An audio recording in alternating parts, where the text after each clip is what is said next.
Hi friends, నేను మీ love you mummy. ఇప్పుడు నేను మీకు చూపించిన రెసిపీ ఏమిటా అనుకుంటున్నారా? అది ఆలూ భుజియా అండి. అది ఆలూ భుజియా చేసుకోవడానికి నేనైతే ఇక్కడ 3 ఆలుగడ్డలు అయితే తీసుకున్నాను. ఆ రెసిపీ ఎలా తయారు చేయాలో ఇప్పుడు మీకైతే నేను చూపిస్తున్నానండి. ముందుగా ఈ ఆలుగడ్డల్ని శుభ్రంగా పొట్టయితే తీసేసుకోవాలండి. నేనైతే మొత్తం పొట్టయితే ఇలా తీసేసుకుంటున్నాను. ఆ పొట్టు తీసుకున్న తర్వాత వాటిని చాలా అంటే చాలా సన్నగా కట్ చేసుకోవాలండి. మీ దగ్గర ఏదైనా సన్నగా కట్ చేసుకోవడానికి మిషన్ ఏదైనా ఉంటే అది మీరు వాడుకోవచ్చు. కానీ నా దగ్గర లేదు కాబట్టి నేనైతే చాకుతోటి కట్ చేస్తున్నాను.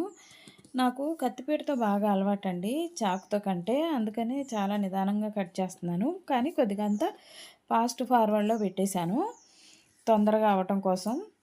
ఇంకా పూర్తిగా ఇలాగ మొత్తం ముక్కలైతే కట్ చేసేసుకున్నాక మనం వాటర్‌లో వేసుకోవాలండి. కొద్దిగంత వాటర్‌లో సాల్ట్ వేసుకొని, ఆ సాల్ట్ వాటర్‌లో వేసుకొని శుభ్రంగా ఆ సాల్ట్ వాటర్‌తో శుభ్రంగా కడిగేసుకోవాలండి. కడిగేసుకొని అవి మొత్తం 2, 3 సార్లు కడుక్కోవాలండి.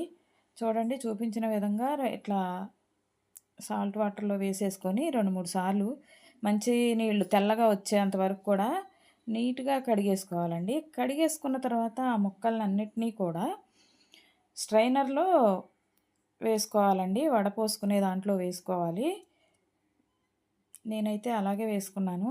ఎందుకంటే శుభ్రంగా తడి లేకుండా నీళ్ళన్నీ కిందకి జారిపోతే తడి లేకుండా పొడి పొడిగా ఉంటది కదా! అప్పుడు నూనెలో వేసినప్పుడు చిటపటలాడకుండా ఉంటదని చెప్పేసి నేనైతే చూడండి ఎంత నీట్‌గా కడిగేశానో. ఇంక ఇప్పుడు వీటిని వడగిన్నెలో వేసేసి వడపోసుకున్నానండి.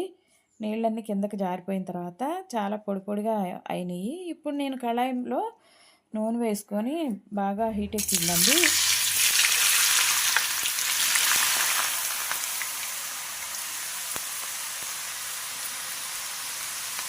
ఇలా నూనెలో అయితే వేసేసుకొని బాగా గోల్డెన్ కలర్ వచ్చేంత వరకు వేయించుకుంటున్నానండి. చూడండి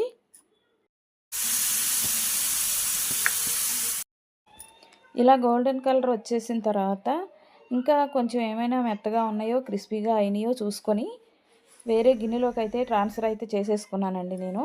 ఇంక ఇప్పుడైతే పల్లీలు కూడా ఆయిల్లో వేసేసుకొని కొద్దిగా పల్లీలు కూడా వేయించుకుంటున్నానండి. అవి కూడా వేగిపోయినాయి. అవి కూడా తీసేసుకుంటున్నాను. ఇవి మొత్తం తీసేసుకున్న తర్వాత ఒక గంట ముందుగా నానబెట్టుకున్న పెసరపప్పును కూడా తీసుకొని శుభ్రంగా తడి లేకుండా చేసుకొని ఇలాగా నూనెలో వేసుకొని అవి కూడా బాగా ఎర్రగా వచ్చేంత వరకు ఫ్రై చేసుకోవాలండి. ఎర్రగా అంటే ఇలా అయితే సరిపోతుంది. అవి క్రిస్పీగానే ఉంటాయి. ఇలా వేగితే సరిపోతుంది. మొత్తం ఇందుట్లో అయితే వేసేసుకున్నానండి ఒక గిన్నెలో మొత్తం 3. ఇంకా తర్వాత కరివేపాకు కూడా వేసేసుకొని అది కూడా వేగిపోయిన తర్వాత అది కూడా వేసేసి కొద్దిగంత కారం, సాల్టు, పసుపు, చాట్ మసాలా పొడి కూడా కొద్దిగా వేసుకోవాలండి. అది వేసుకుంటే చాలా చాలా టేస్టీగా వస్తుంది.